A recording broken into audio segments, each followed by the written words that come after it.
Hello, ladies. It's me, Sergeant Moore, and today we're going to talk about recovering after postpartum in the Army. Now, before I get started, I just want to make one claim. Before I started my postpartum and before I was ever pregnant, I did achieve the score of 300 on my PT test. So I just want to put that out there before we even get started. Now, next.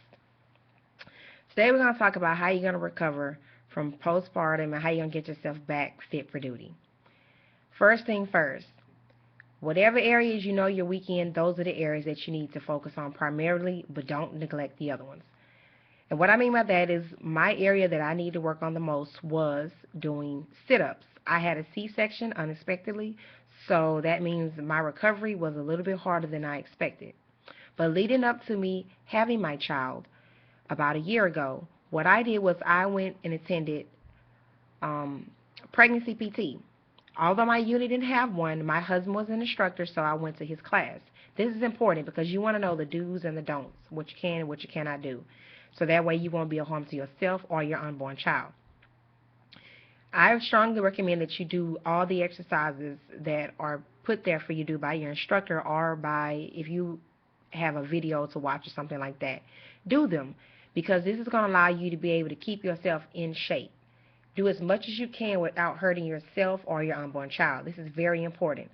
I noticed that a lot of ladies would be tired all the time. They didn't want to do certain things. You're only hurting yourself in the long run, especially if you want longevity after you have your child. This is important. Also, I made sure to eat healthy while I was pregnant and while I was recovering and trying to get myself back into shape. This is all important. What you put in your body is what's going to come out. And you got to remember that. Also, care about yourself. Don't stress yourself out. Stay healthy mentally and physically and emotionally. This is all very important. Now, what I did to get myself back in shape was I bought a treadmill and I exercised on that treadmill. I even some days put on a sauna suit and a slimming belt. At PT, I put on a slimming belt underneath my PT uniform and I would run. I was fortunate enough to have a PT program after postpartum that was efficient and worked. We ran. I mean, if we couldn't do it outside because it was too cold in Alaska, we did 30 laps around the gym. And when I say we did 30 laps, we did 30 laps. I didn't walk. I kept going. This is the part where you have to push yourself because you want to do better. Now, I'm not saying that you're going to achieve a 300 off the bat. I didn't achieve a 300 off the bat. In fact, if I'm not mistaken, my first score was a 299. Yes, that's good, but I needed 300 because I was trying to pin on staff sergeant. So I was running and working for points, and I wanted to be back to my level. You know, I was in competition with myself, and that's a good thing. Because you got to look at it. When you come off postpartum, and it's time for promotions, and it's time to excel, and it's trying to get yourself better, the Army doesn't care if you just had a baby. You still are being competition with your male counterparts. So you have to put yourself in perspective. You have got to get back in shape, and you have got to be misfit for duty. Simple put. So, moving along.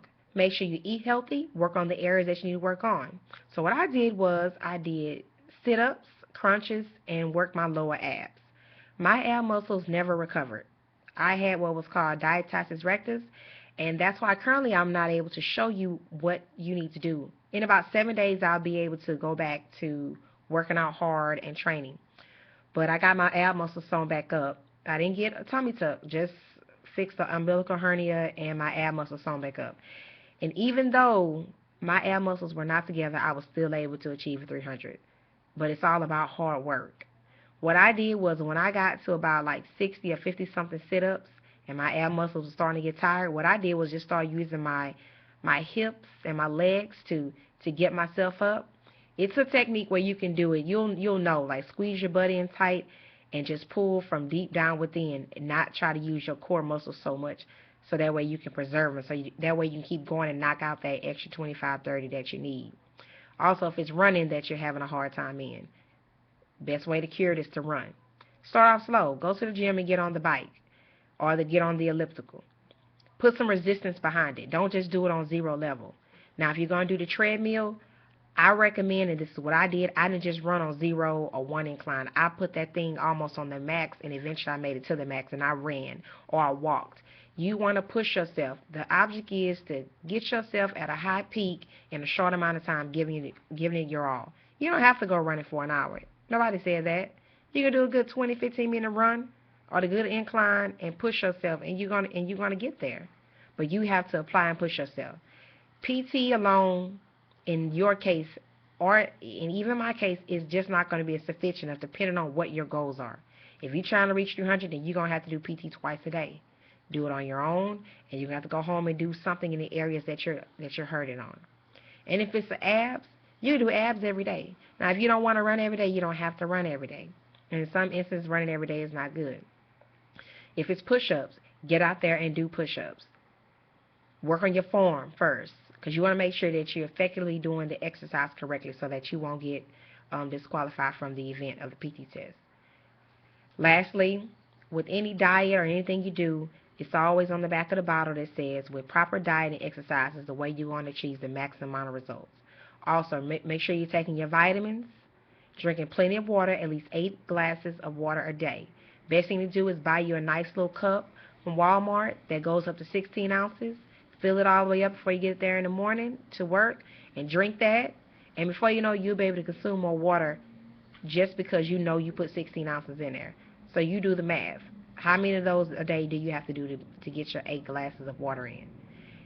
This is all going to flush all the toxins out of your system, keep yourself healthy, and keep yourself where you need to be. So just to kind of sum things up, proper diet, exercise, and focus on the area that you need to focus on. Lastly, make sure that you stay positive.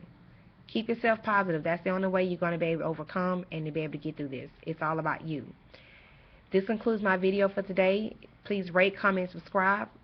Also, you can keep up with me at my website, www.comebacktostilettos.com. You all have a wonderful day.